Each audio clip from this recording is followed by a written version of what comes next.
नमस्कार। चलिए हमारी संविधान यात्रा को आगे बढ़ाते हैं।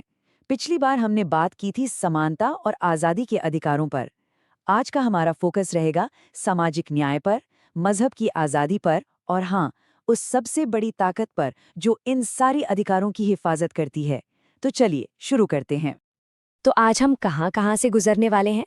सबसे पहले देखेंगे कि शोषण से कैसे बचा जाए, फिर बात करेंगे आस्था और अपनी संस्कृति को बचाने के अधिकारों की।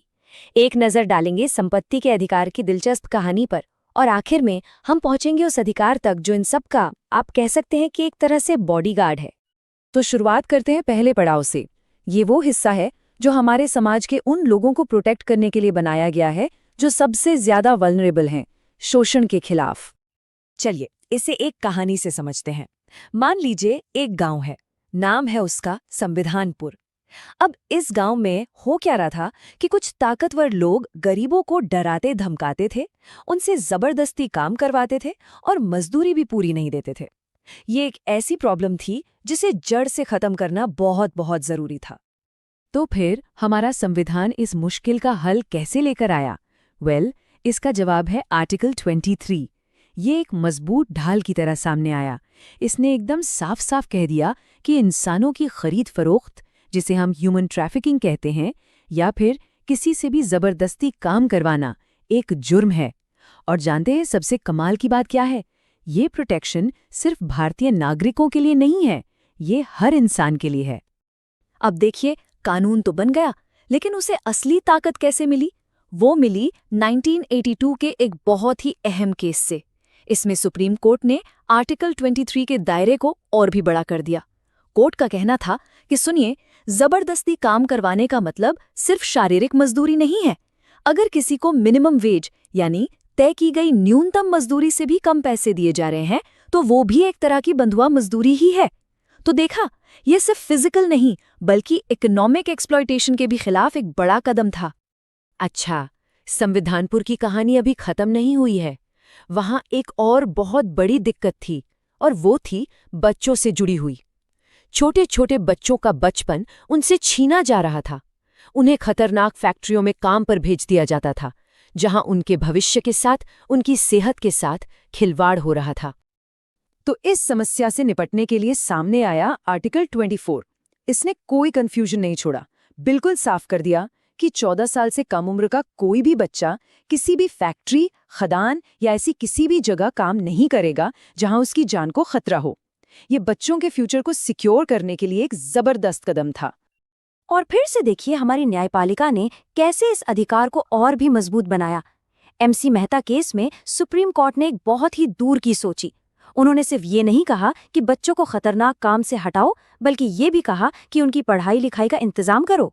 मतलब उन्होंने बाल मजदूरी के खिलाफ अधिकार को सीधे सीधे शिक्षा के अधिकार से जोड़ दिया। कितना शानदार है ना ये? तो शोषण के खिलाफ मजबूत सुरक्षा कवच को समझने के बाद अब आगे बढ़ते हैं। अब हम संविधान के उस हिस्से पर बात करेंगे जो सच में भारत की आत्मा है, जो हमारे देश की विविधता और हर किसी की अपनी आस्था, अपने विश्वास की आज़ादी को बचाता है। देखिए, यहाँ पर ये 4 आर्टिकल्स हैं, 25 से लेकर 28 तक, और ये चारों मिलकर एक कमाल का बैलेंस बनाते हैं। एक तरफ हर व्यक्ति की अपनी आस्था की आज़ादी है, तो दूसरी तरफ देश का सेक्युलर कैरेक्टर है। आर्टिकल 25 कहता है कि कोई भी अपने धर्म को मान सकता है, उसके हिसाब से चल सकता है और उसका प्रचार भी कर सकता है। फिर आर्टिकल 26 धार्मिक ग्रुप्स को अपने मामले खुद संभालने की आज़ादी देता है। आर्टिकल 27 ये पक्का करता है कि सरकार जनता के टैक्स का पैसा किसी एक धर्म को प्रमोट करने के लिए इस्तेमाल नहीं करेगी। और आर्टिकल 28 कहता है कि जिन स्कूलों को पूरी तरह सरकार चलाती है, वहां कोई धार्मिक शिक्षा नहीं दी जाएगी। एकदम क्लियर। चलिए अब आस्था की आज़ादी से आगे बढ़कर बात करते हैं उन अधिकारों की जो भारत के कल्चरल फैब्रिक को, मतलब हमारी जो अनूठी सांस्कृतिक बनावट है, उसे जिंदा रखते हैं। ये खास तौर पर माइनॉरिटीज के लिए बहुत अहम है। तो आर्टिकल 29 क्या कहता है?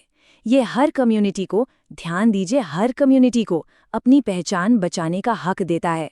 पहचान मतलब अपनी भाषा, अपनी लिखने की शैली यानी लिपि और अपनी संस्कृति। यहाँ एक मज़ेदार बात है, ज़्यादातर लोग सोचते हैं कि ये अधिकार सिर्फ माइनॉरिटीज़ के लिए है, पर ऐसा नहीं है।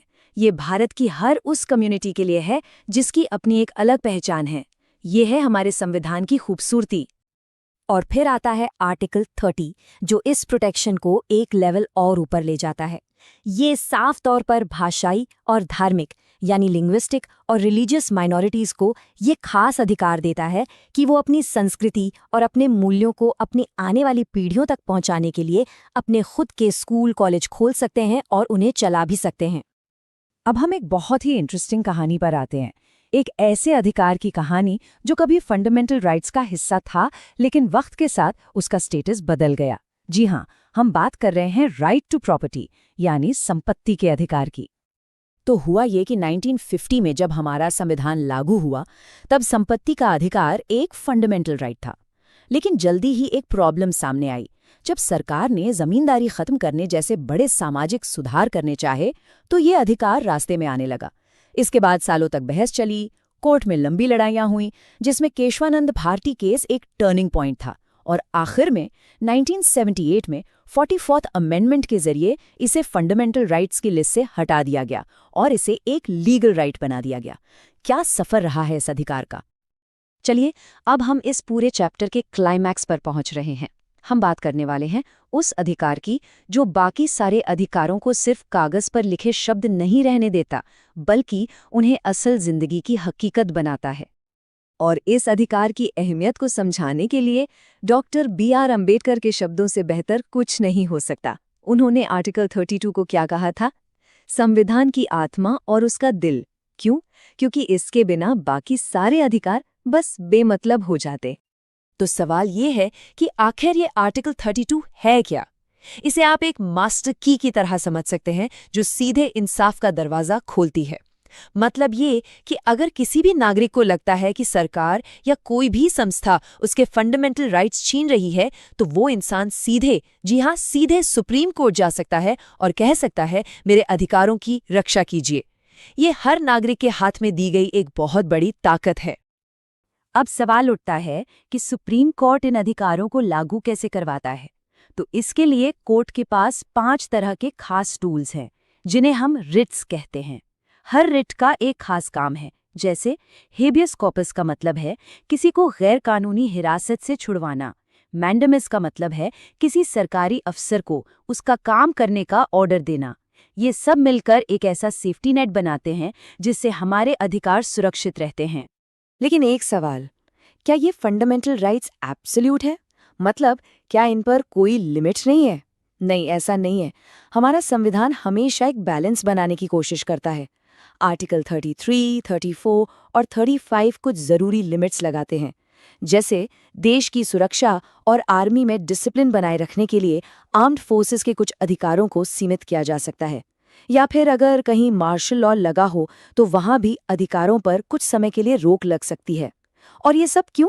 ताकि देश की एकता और सुरक्षा बनी रहे। तो चलिए फटाफट से रिकैप करते हैं कि आज हमने क्या क्या जाना। हमने देखा कि हमारा संविधान शोषण के खिलाफ कैसे एक मजबूत दीवार की तरह खड़ा है। हमने ये भी समझा कि ये हर धर्म और संस्कृति को कितनी इज्जत देता है। हमने संपत्ति के अधिकार की बदलती कहानी देखी और सबसे ज़रूरी हमने आर्टिकल 32 को जाना जो इन सभी अधिकारों का अल्टीमेट गार्डियन है। तो आज की ये चर्चा मैं एक सवाल के साथ खत्म करना चाहूंगी। अगर आर्टिकल 32 हमारे संविधान की आत्मा है, तो आज के भारत में वो कौन सी चीज़ है जो इस आत्मा को जिंदा रखती है, जो इसे आवाज़ देती है? इस पर सोचिएगा ज़रूर। चलिए अगली बार फिर मुलाकात होगी। धन्यवाद।